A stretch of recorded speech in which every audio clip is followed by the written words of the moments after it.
Thank you, Dr. Sidlow, for that really nice introduction. And thanks to Dr. Ramsey, and also to the previous Honors College Director, Dr. Sipe, and to the Honors College for asking me to kick off the STAR Lecture Series, focusing on courageous conversations for this academic year. Most important, thank you. Thank you for spending some time tonight to think, along with me, about constitutional conversations in commemoration of that founding document written 230 years ago. Constitution Day, September 17th, 1787, a day worth commemorating. On that day, most of the delegates who gathered in Philadelphia, some almost daily, others only sporadically, through the sweltering months of May and June, July and August, signed the document that established a new form of government, a constitutional democracy that created a strong central government while retaining significant powers in the states. Powers separately shared: legislative, executive, judicial, across three branches while providing for a system of checks and balances in co-equal institutions: Congress, the presidency, and the courts. Those elected or appointed to govern would be chosen by different mechanisms for staggered terms of office, representing various constituencies. And despite its new power, this government would be limited by the notions of popular sovereignty, the idea that governmental power is created by and subject to the will of the people, limited by the rule of law. And soon after the Constitution's drafting, this new government would be limited by the civil liberties articulated in the Bill of Rights, added to the Constitution in 1791, setting forth what the government cannot do. It is a remarkable document. It was the first complete written national constitution in the world. It has served as a model for other nations around the globe, and it has brought significant continuity through 230 years of extraordinary political and social change. Constitution Day, a day worth commemorating. And the Constitution, the document written in 1787, and more important, what that document has come to mean over time, is worth having a conversation about. Conversations. By some counts, nearly 6,000 lyrics contain a reference to conversations. They run the gamut from angst-filled commentary about love and loss to the slightly less erudite. Take two from my youth. I fondly remember thinking the deep thought as I listened to my favorite singer-songwriters, Simon and Garfunkel, perform the dangling conversation from their 1966 Parsley, Sage, Rosemary, and Thyme album.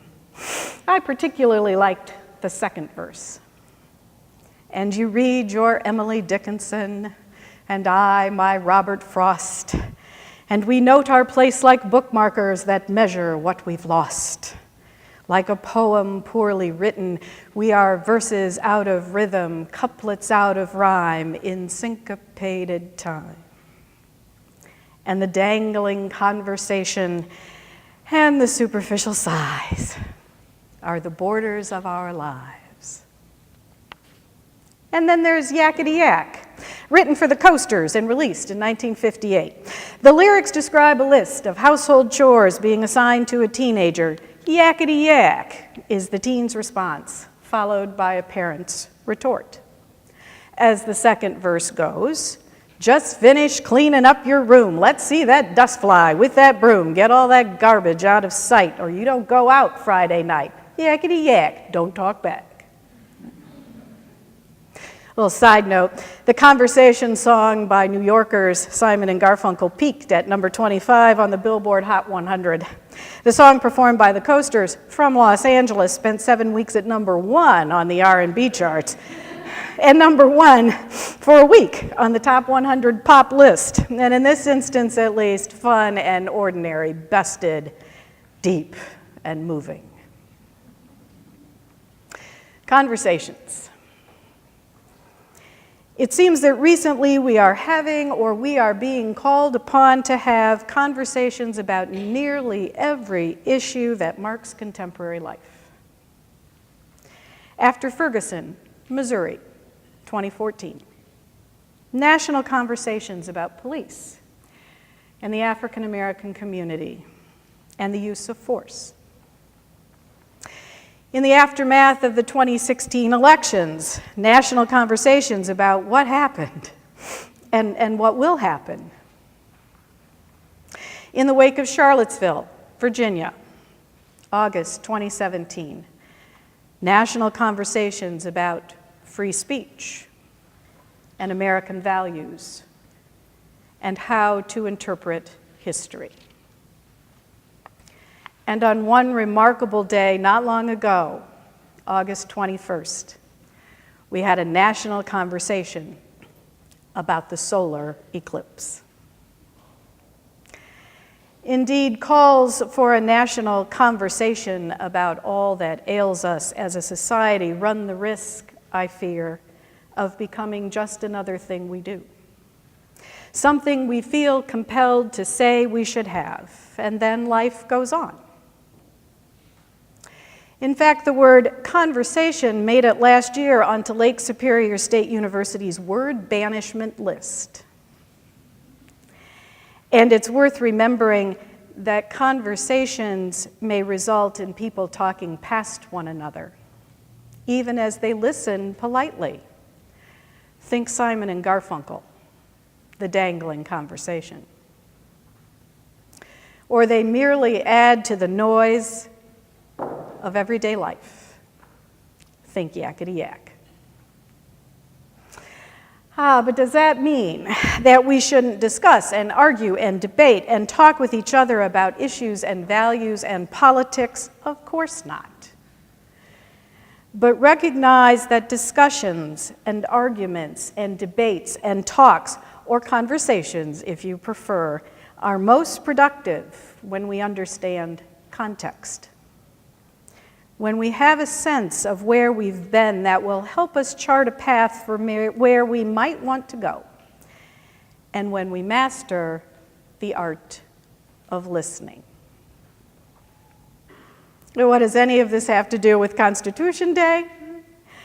While acknowledging the genius of Sparky Anderson, Hall of Fame manager of the Cincinnati Reds and the Detroit Tigers, who famously said, "I've got my faults, but living in the past isn't one of them. There's no future in it."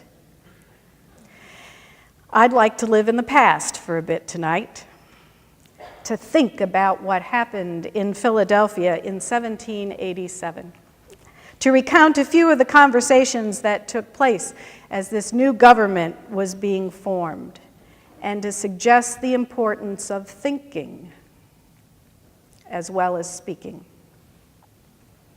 Perhaps there's a future in it. If we think about our past or our current American history or American government courses, most of us can sketch out an outline of significant events leading up to the Constitutional Convention. Colonists become increasingly disillusioned with British rule after the imposition of taxes, like the Sugar Act and the Stamp Act. There's that Boston Tea Party, 1773. The Continental Congresses, Thomas Paine's persuasive pamphlet, Common Sense. Declaration of Independence, July 4th, 1776. The Articles of Confederation, signed by all 13 states in 1781, that serves as the nation's first national government. While some important gains were made for the new nation under the Articles, its weaknesses became all too apparent. The one governing body, the Congress of the Confederation, could not regulate commerce among the states or with foreign nations. could not directly tax the people, and therefore had no sure way of having enough revenue to operate, had no power to enforce its laws. Although the Articles served as a first valuable experiment, the central government simply could not address some of the problems that arose in fairly quick succession. The various states were entering into their own agreements with foreign powers. They imposed heavy taxes on their citizens to pay the state's war debts. Farmers and small businessmen defaulted on loans and ended up in debtors' prisons. Disruptions, such as Shays' Rebellion, engaged in by those who were fearful that a new form of homegrown tyranny was replacing the old British one, convinced political and business leaders that a real national government had to be created. Eventually, the Congress of the Confederation called on the states to send delegates to Philadelphia to revise the Articles. That Philadelphia meeting, of course, became the Constitutional Convention. And rather than make revisions to the current government, the Articles of Confederation, the delegates scrapped it all together and created the constitutional democracy we have today. That's all pretty familiar, right? And just as we can tick off in our heads most of these significant events in our nation's early history, we can also recount the major decision points in drafting the Constitution we commemorate tonight. How should Congress be reimagined? The Virginia Plan, favoring the large states, the New Jersey Plan, favoring the small states, the Great Compromise resolved the large state, small state controversy. Whew. But wait, how do we count population for purposes of representation? Whoa, here comes that 3/5 compromise, by which we'll count a slave as 3/5 of a white person. Shouldn't slavery be ended altogether? We'll deal with that part of the issue by agreeing that in 20 years, Congress, if it chooses, can prohibit the importation of slaves.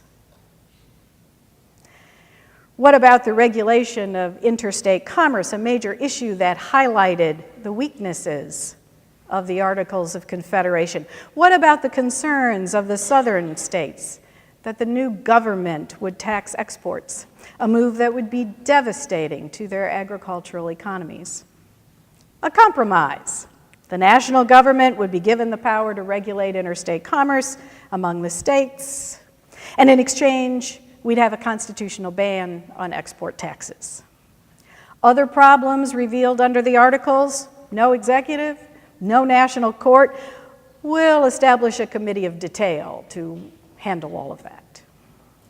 Let's sign, right? September 17th, 1787. Now let's ratify. We'll tout the virtues of this new document in the Federalist Papers. Remember them? Arguments against ratification are overcome by another compromise. Add a Bill of Rights to limit the powers of this new national government and to protect the rights of individuals. Of course, the story of those months spent in Philadelphia is more complicated. It's more fraught with disagreement. It is more magnificent than we can tell tonight. But if we focus on just a few of the conversations that helped to shape the final product, we may begin to appreciate it in a new way. It was a daunting task. The delegates who would shape the new nation would have to navigate through the treacherous waters of state jealousies, competing economic interests, and in many cases, their own outsized egos. And in that regard, there is not a great deal of daylight between political decision-making in 1787 and 2017. They would have to reconcile somehow the ideal of liberty, that animating spirit of the revolution, with the reality of slavery. Knowing how delicate and controversial their deliberations would be, they adopted a complete news blackout. The windows in the assembly room the same room in which the Declaration of Independence had been signed, remained closed through the sweltering months of conversations. The delegates also adopted a rule that allowed the reconsideration of every decision that had already been made by the convention.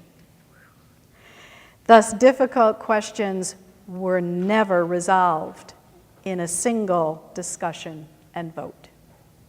They came up again and again.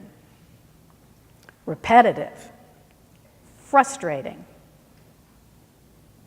But that rule allowed new alliances to form, some outcomes to change. It allowed the delegates to revise their views upon wider consultation and deeper reflection.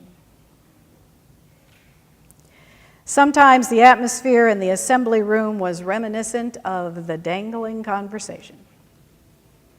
At the very beginning, for example, after Edmund Randolph presented Virginia's plan for a new constitution, the room was deadly still.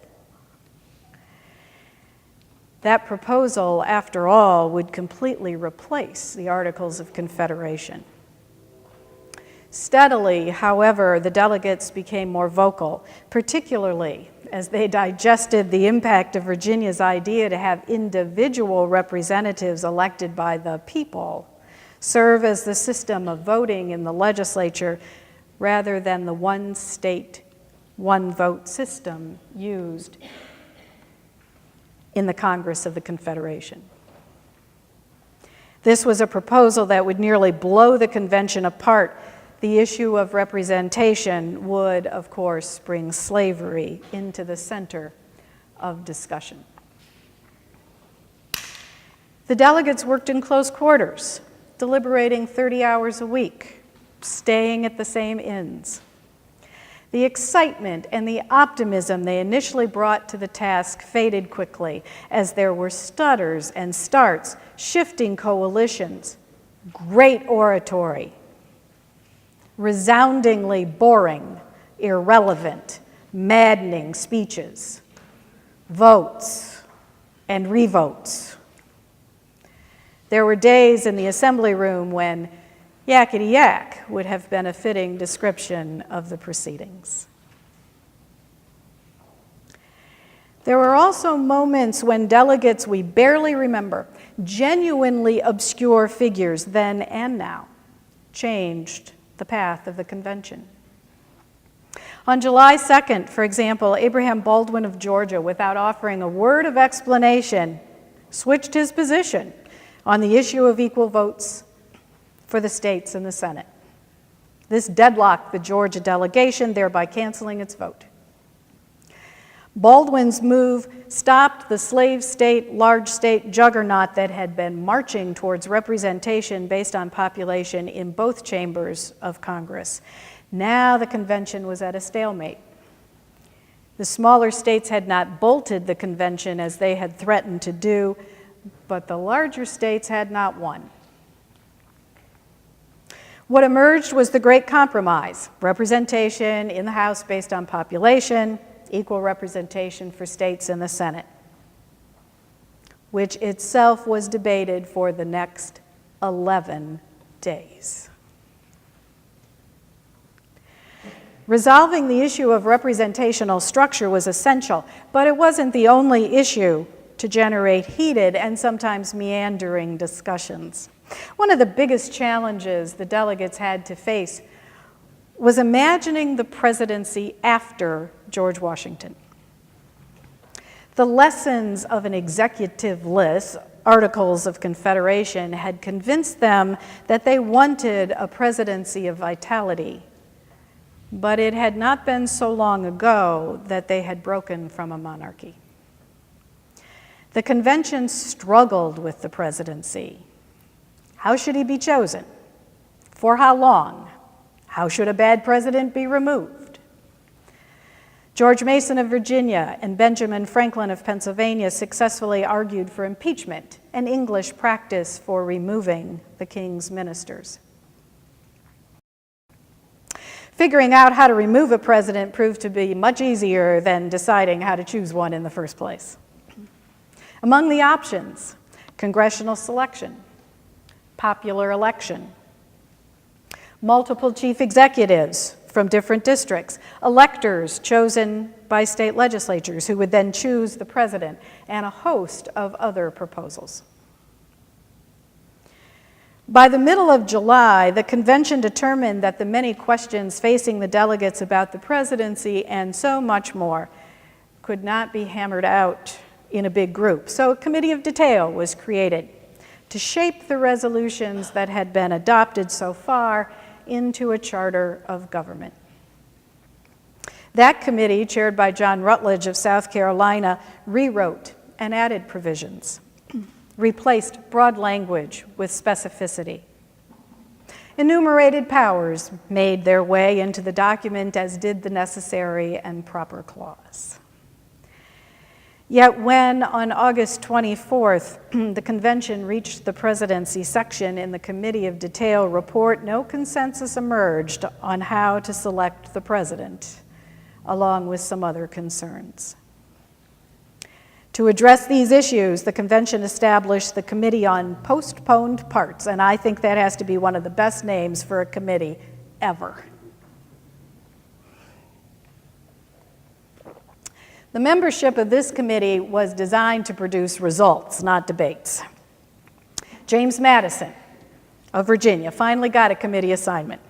Other members were Roger Sherman of Connecticut, Rufus King of Massachusetts, Gouverneur Morris of Pennsylvania, and John Dickinson of Delaware. The chair was David Brearley of New Jersey. Their agenda was full. There were several issues still to be determined about congressional powers, and the committee comprehensively reworked the presidency, an entire branch of government. In the early days of the committee's work, the familiar arguments about the selection of the president were voiced. One day, Dickinson arrived late to a meeting, and as a courtesy, the minutes of the session were read to him. In a quiet but persuasive and persistent manner, he objected to their decision that the president should be chosen by the legislature. Dickinson argued that the president would have great powers, and thus the people should have a role in his selection. The talkative Morris urged the committee to sit down again and discuss the matter further. Let's have another conversation. Madison took his pen to paper and started sketching out a selection process that would be agreeable. And in the end, the committee blended many elements of previous proposals to draw the widest possible support. That wasn't the end of it. When the committee's work was presented to the full convention, several more days were spent on the executive branch. Eventually, more compromises were made. The system for determining a winner if no candidate earned a majority of electoral votes was agreed upon. The vice president was given the power to preside over the Senate so that he would have something to do. The phrase high crimes and misdemeanors was added to the impeachment provision. Now, several amendments to the Constitution, of course, have also addressed the presidency. The 12th, 1804, providing for separate ballots for the president and vice president in electoral college voting, corrected a flaw in the electoral system that was apparent early on. The 20th, 1933, changed the date of inauguration to January 20. The 22nd Amendment, 1951, limited the president to 2 terms. And the 25th Amendment, added to the document in 1967, provided a mechanism for filling a vice presidential vacancy along with some other items. But the quiet David Brearley led his committee to solve some of the most difficult problems left before the convention in the early days of September. A 5-man committee of style was named to stitch together the Rutledge Committee draft, the reports from other various committees, and the convention's amendments to those reports. Notably, Alexander Hamilton, who had been away from Philadelphia more than he had been there, served on this committee. The notes of the convention reflect that through it all, George Washington uttered 5 sentences. His presence, however, was felt throughout. The other undisputed luminary, Benjamin Franklin, also spoke little. On September 17th, however, he rose to help heal the wounds suffered during the long months of the convention. Franklin had been on the short end of many of the votes that had taken place. Acknowledging the flaws the document might contain, he nevertheless declared his unqualified support of the Constitution. The roles that Washington and Franklin played were essential. Leadership matters. So too does the work of those who are not so well known. Those who offered proposals and counter-proposals, who struck compromises and pushed through deals. They were indispensable. Of course, constitutional conversations didn't end in 1787 when that founding document was signed, or in 1791 when the civil liberties articulated in the Bill of Rights were added to it. Through the formal amendment process and congressional elaboration, by the practices of presidents and judicial interpretation, the Constitution has been adapted to changing political and social circumstances. And the meaning of its provisions have been the subject of vigorous debate and contentious conversations played out in the most powerful arenas of our governmental life. They have featured some of our most prominent political leaders and civil rights activists, but importantly, constitutional conversations have also come about in more unexpected places. 1947, the year that Jackie Robinson broke the color barrier in Major League Baseball. One day in Pittsburgh, the crowd was on the Dodger rookie Early, yelling the racial slurs that Robinson had had to endure in too many towns, in too many games.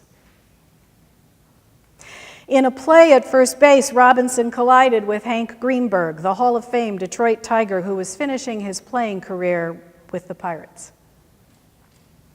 The two dusted themselves off. The next time Robinson came to first, Greenberg said, "I forgot to ask you if you were hurt in that play." Robinson made it clear he was okay. "Stick in there, Jackie," Greenberg said. "You're doing fine. Keep your chin up."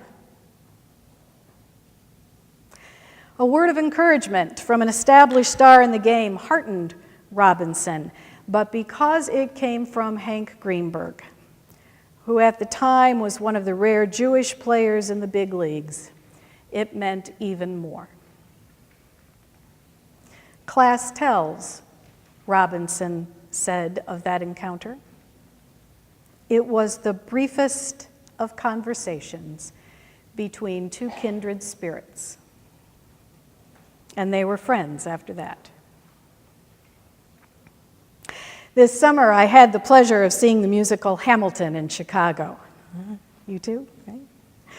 What a brilliant work of theater and music and constitutional conversation. Rap, hip-hop.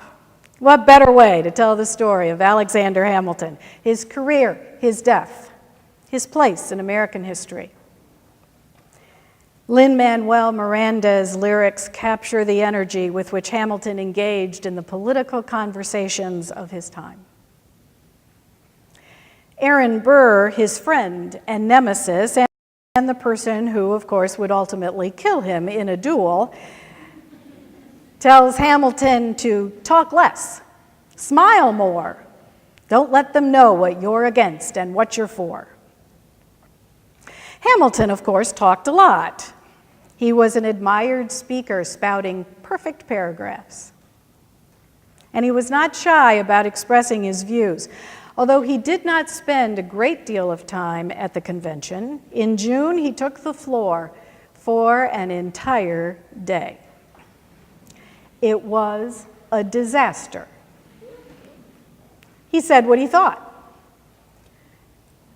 That democracy was a poor foundation for government. That the states should probably be eliminated. And that the chief executive should serve for life.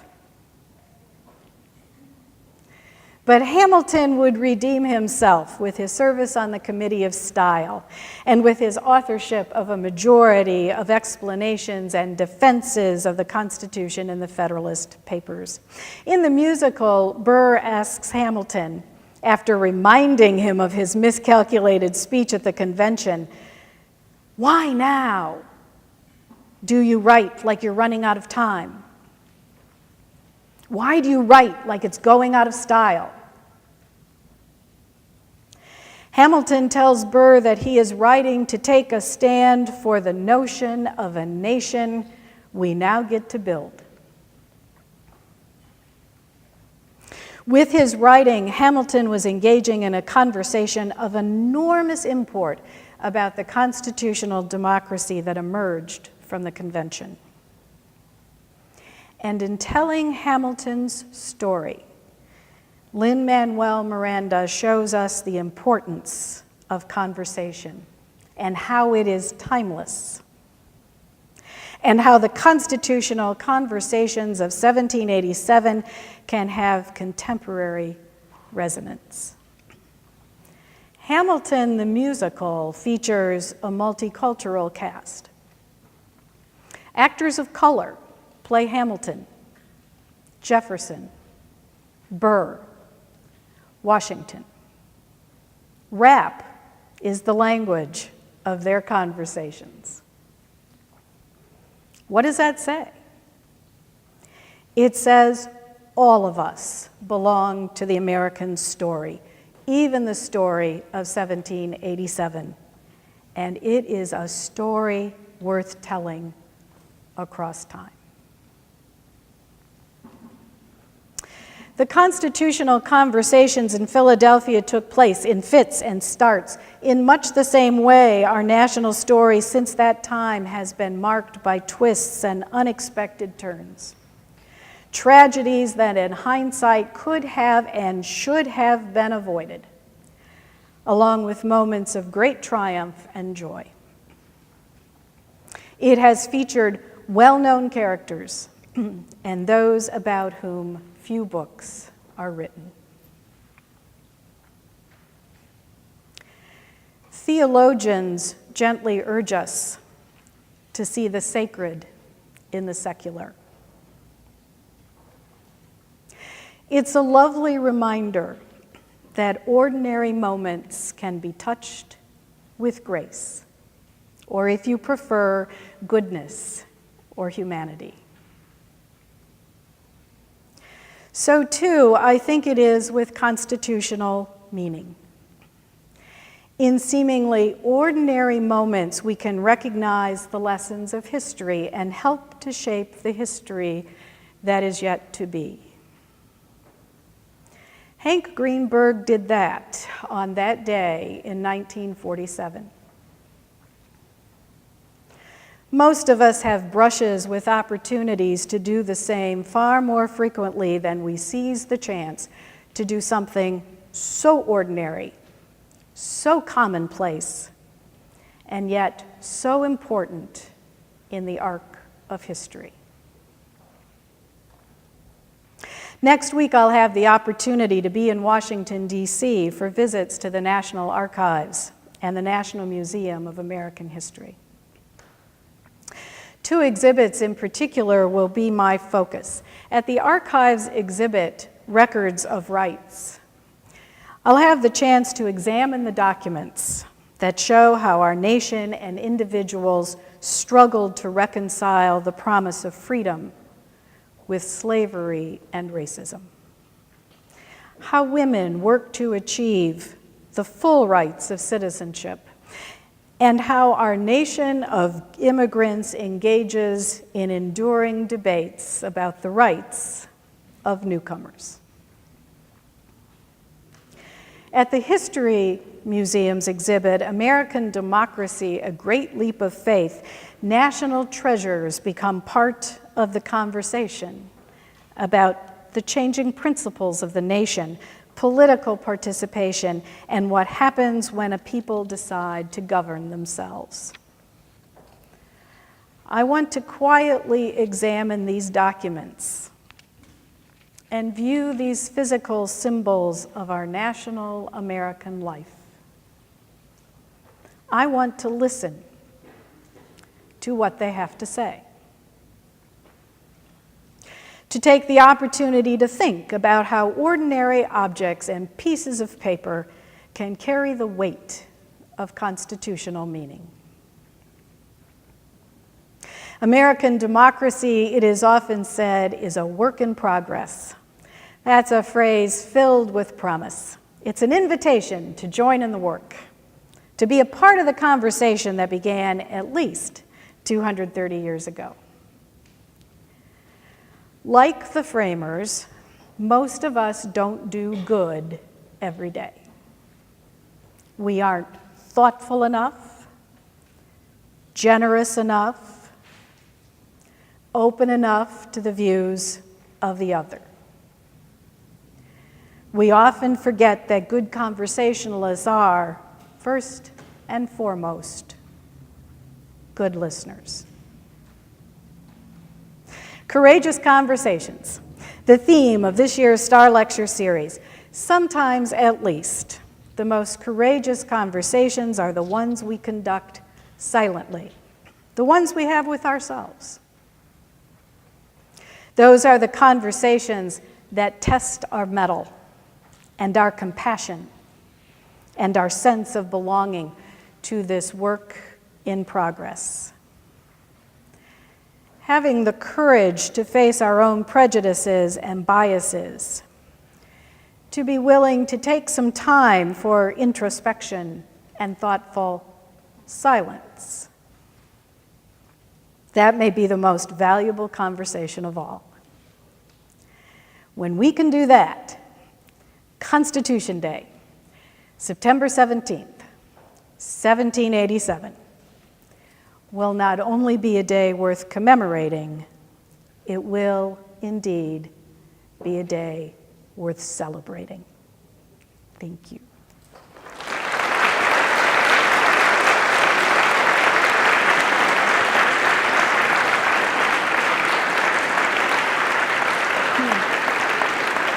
Thank you.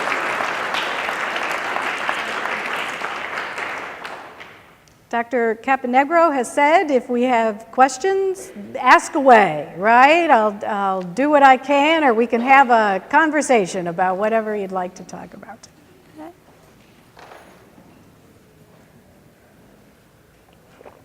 Yes, go ahead. Oh.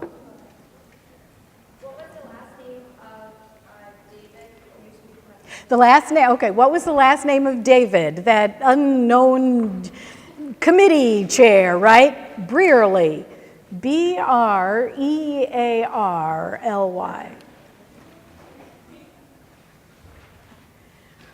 I like precision in note-taking. That's awesome.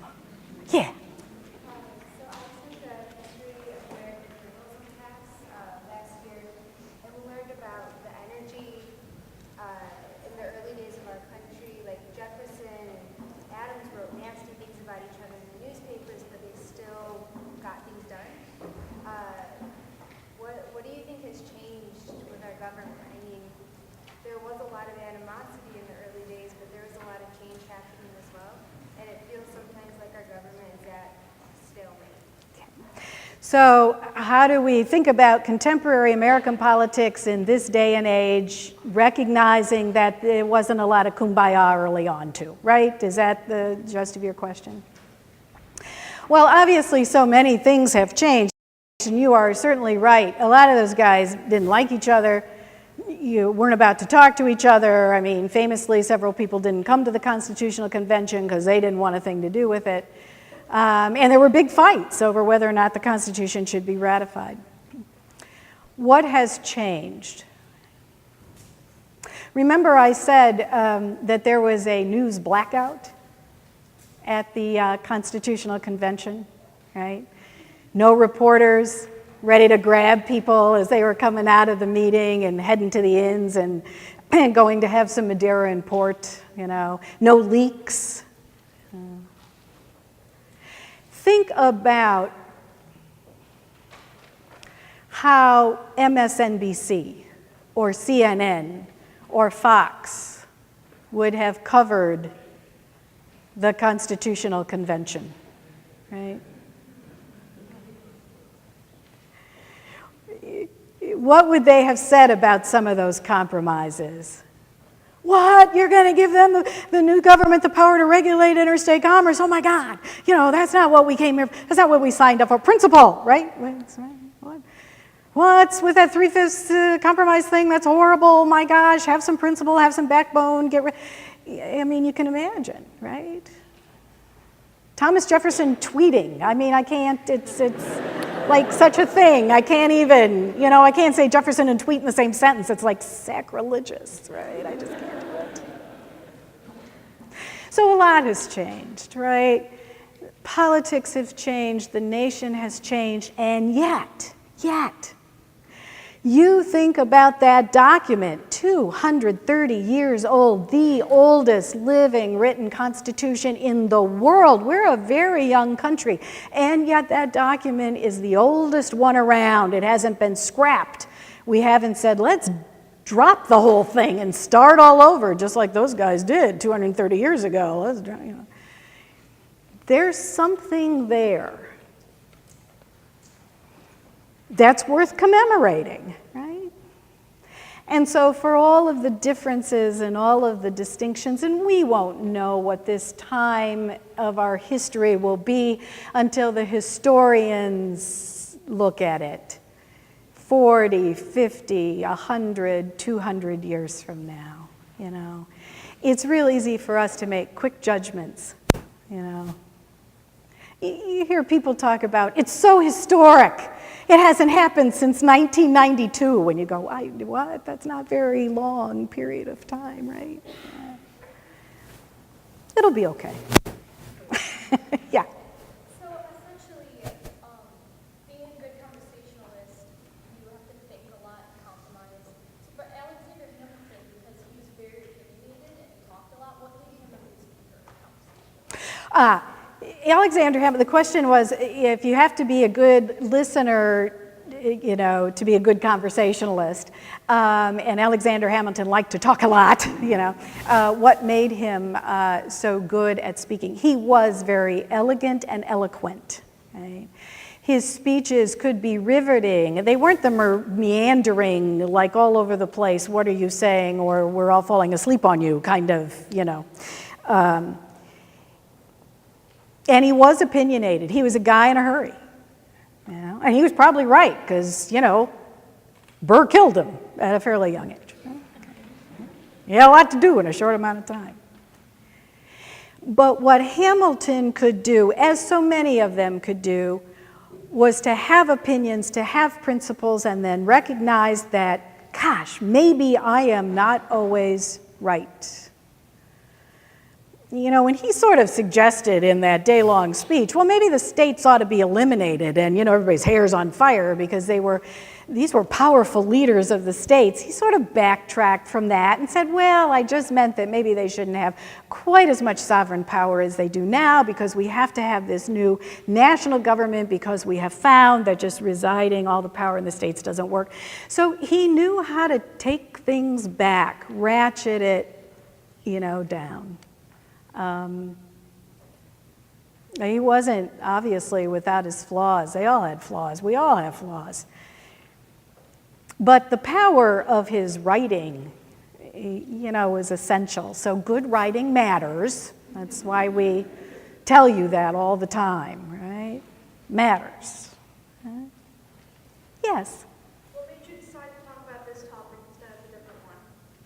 Like a specific event for the political science? Okay. Well, since it is a commemoration of Constitution Day, I felt sort of required and emboldened to talk about the Constitution for obvious reasons. When the Star Lecture series theme was given to me, Courageous Conversations, I thought about it for a very long time. There's obviously a lot of things you can talk about in a talk about conversations. But over the course of the summer, as I thought about the remarks I wanted to share, I thought about the importance of thinking about what took place back there in 1787. We often don't think enough about context, and we certainly don't think often enough about complexity. It wasn't a quick process.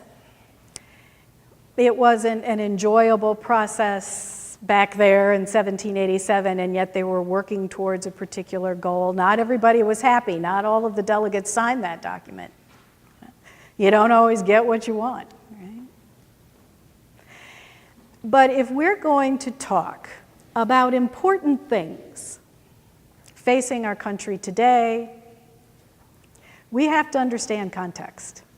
And a little bit of history is pretty important to understand. Yes? So it sounds like back then when they were having these conversations, they did not necessarily have as much outside influence onto their conversations they were having. Yet in modern day, it seems like we always have constant outside people peering into our conversations Right. to judge us. So how should we take that into account in our conversations today as compared to what they did back then? Well, you have to deal with the cards you're dealt. So we do have those outside influences, right?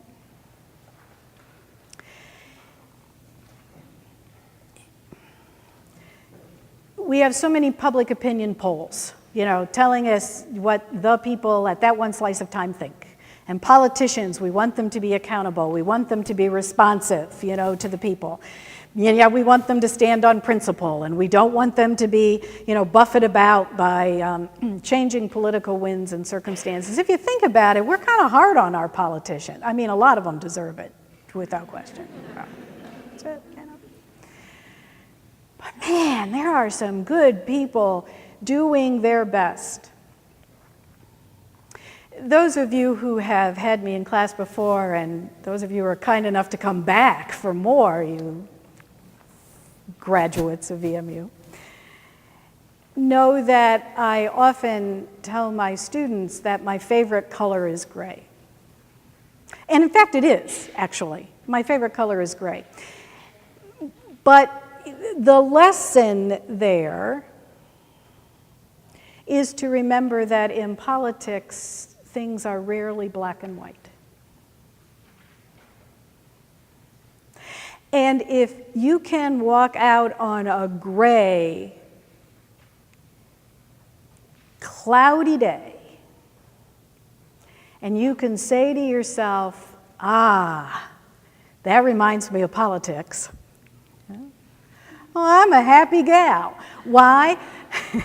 Because I'm easily amused, but also because you recognize that complexity that is too often not understood in the body politic, and certainly not on the 24/7 news cycles that we all find ourselves embroiled in. It is more complicated than a 30-second soundbite can convey. The roots are deeper. So the thinking has to be deeper. And I think if we can all understand that it's not so easy to make those political decisions, to appeal to various constituencies, to listen to your own voice in your own head about what you think might be the appropriate thing to do. That's a lot of stuff swirling around. And if we as good citizens would just understand a little bit more that it's complicated, I think we'd all be a little happier. Yes, sir. If you could change our Constitution, would you? If I could change the Constitution unilaterally. If I could change the Constitution unilaterally, would I do it? No. First of all, unilaterally would never be the right way to go, right? Not in a nation of 330 million people that is as diverse as we are. Would I change the Constitution? No. 230 years, that's a pretty good record, right? 230 years and counting. Now, part of the beauty of it, of course, we always say, is it's not so definitive that we can't infuse new meaning into those constitutional provisions as time changes, as life changes, as our sensibilities of right and wrong change, right? I mean, you take the lesson of one of the first interpretations of the 14th Amendment Equal Protection Clause by the Supreme Court in 1896, that what that phrase means is that as long as you have equal facilities for blacks and whites, they can be separate. Right? A decision by the Supreme Court in Plessy versus Ferguson that justifies constitutionally segregation for the next 60 years. And then times change. So that in 1954, that same Equal Protection Clause, same amendment, words didn't change, the Constitution didn't change, and yet our interpretation of it as it applies to public school education changed in a big way. So we change, if you will, the Constitution all the time.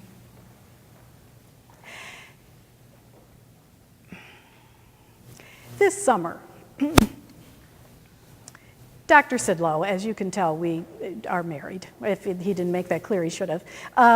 So anyway, 42 years, oh my God. Is that how long it's been? Oh, I don't even want to know. All right, so he was tired of 3 days without electricity. He had it. He just, I'm done. And we're done. DTE, we're done. We're getting a whole house generator. Okay. So, you want a whole house generator? We'll get a whole house generator. I don't even know what it does. I don't know how it works, but you want it? Okay. So we got the whole house generator. It's very cool. Okay. We'll never lose power again. I'm convinced of it. We got this thing. It'll run everything. It's all good. But you know what's interesting about that generator? Once a week, it has to exercise. So we have it set for 7 o'clock on Sunday nights, and it starts up like clockwork, 7 o'clock. Woo, it makes noise, and for 19 minutes, it runs through its cycle. It exercises. It does its exercise so that when we need it, it will work. And maybe that's what our governmental institutions need to do every once in a while. They need some exercise. They have to exercise those powers in the Constitution that were given to them in that document and also have developed over time. Because if the various institutions of government, if Congress and the executive and the courts don't do their jobs, if they do not exercise the way the manual, the Constitution says,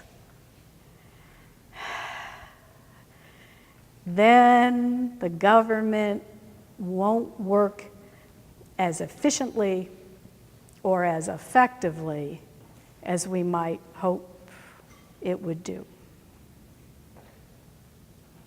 So maybe now is a good time for all of us to exercise, to call on Congress and the executive branch and the courts to exercise those constitutional powers and duties.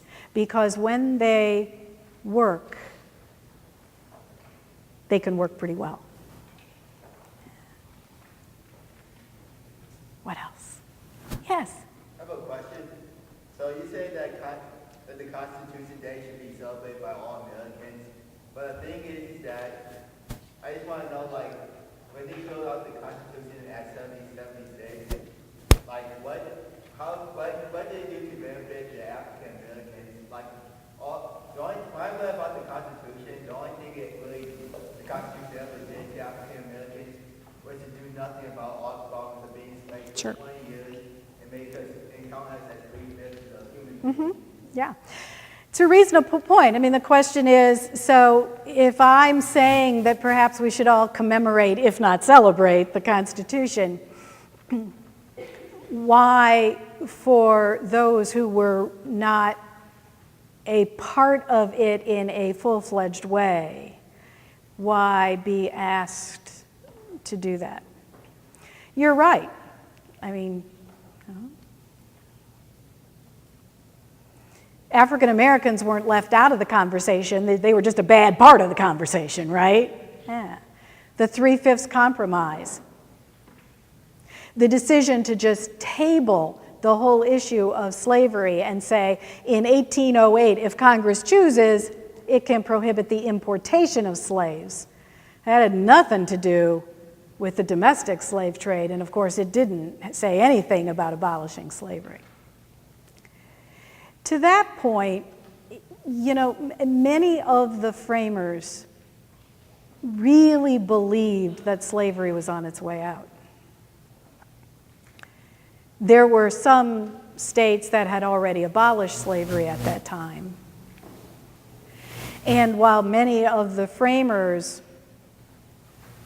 owned slaves, there were a great number of them who believed that that institution would be gone soon.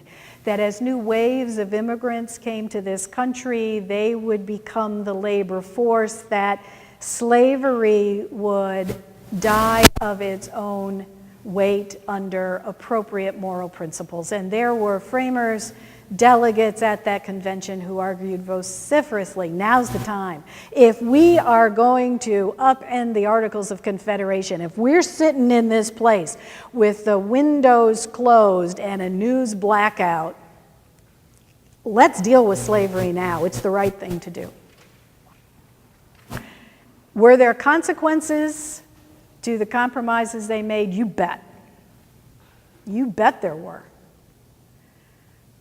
The Civil War and the continuing problems of racism and inequality in society today. Bet.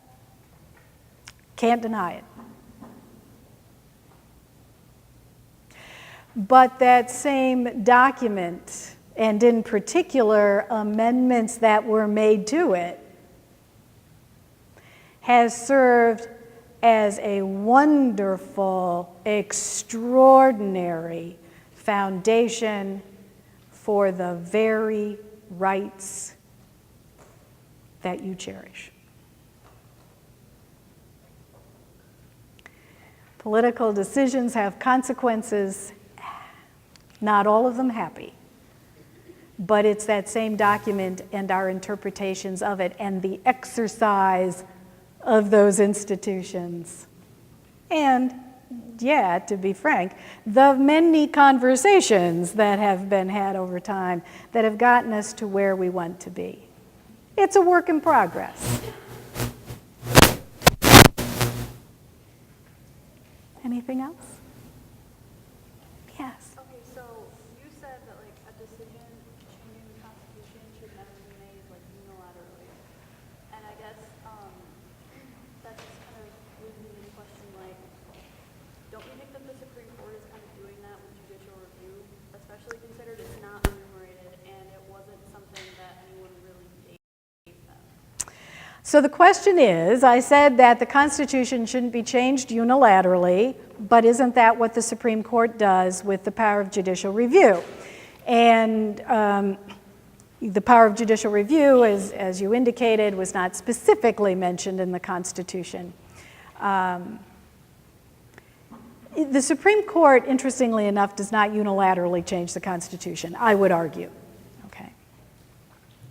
Does it have a role to play in constitutional interpretation, with respect to judicial review, in declaring acts of Congress or the president unconstitutional? Yeah. Is that unilaterally changing the Constitution? No. In some ways, it's checking the powers of the other institutions so that no one group or institution at any point in time can exercise tyrannical power. Moreover, we often think of the decisions of the Supreme Court, as final. They're it. That's the end of it, right? But that court is just one of those policymaking institutions among all the others. So, if members of Congress or interest groups don't like a decision the Supreme Court has handed down,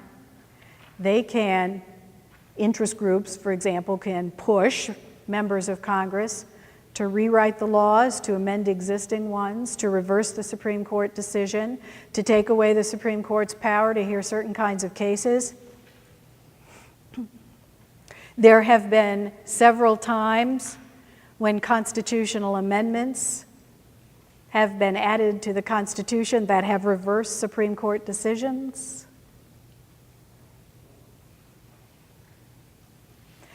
The court is a powerful institution without question, a remarkably powerful one for an institution of 9 unelected people, but boy, it doesn't have any real power on its own. Right? It doesn't have the power to enforce its decisions. It has to rely on other institutions to do that.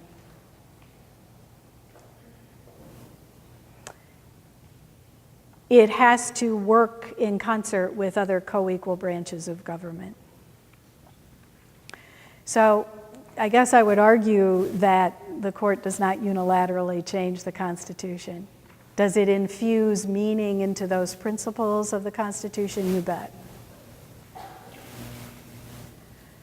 Does it have to do that in the cases that are brought to it? Yeah. Because the words of the Constitution are not always clear-cut and concise. If you take a look at the amendments to the Constitution, for example, the Bill of Rights, right? The Eighth Amendment prohibits cruel and unusual punishments. What's cruel? What's unusual? Is something cruel because it's unusual? Right? And what was cruel and unusual in 1791 may not seem cruel and unusual today, or vice versa. So, infusing the provisions with meaning happened by the court, but they happen through the presidential actions too. The president engages in all sorts of activities and has accrued so many powers that aren't mentioned in the Constitution at all. It's an outline. It's a blueprint. And we infuse it with meaning in each generation. And so that will be your task. Anything else? Yes, ma'am. Would you consider the 13th Amendment a modern-day adaptation of slavery due to the mass incarceration rates of African-American males? Would you just a little bit slower, especially the first part, sorry. Would you consider the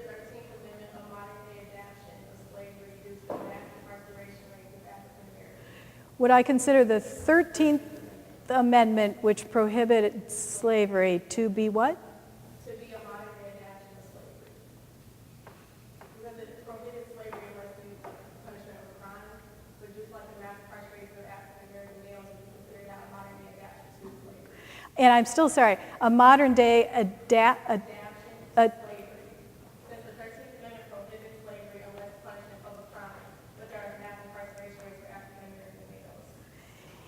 Well, the two things are separable, right? So the 13th Amendment is one of those famous Civil War amendments. The 13th Amendment prohibits slavery and voluntary servitude. 14th Amendment, equal protection, due process. 15th Amendment, in essence, grants African American males the right to vote. The mass incarceration of African American males is absolutely an issue on the national agenda that needs to be addressed. But it doesn't have anything to do with the 13th Amendment, okay? We can talk about the policies that led to this situation. We can talk about how to ameliorate not only the impact of that mass incarceration, but peel it back some more and talk about the root causes. We can talk about how it's not working as a policy. Even hold aside any moral kind of question, it's not working as a policy because we simply don't need to have that many people in prison for the kinds of crimes that they have been convicted of. So that's a really important public policy debate.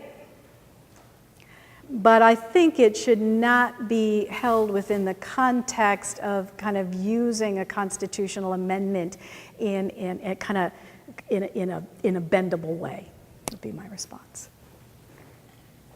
Okay. Anything else? Questions? Give yourselves a hand. You're great. Thank you.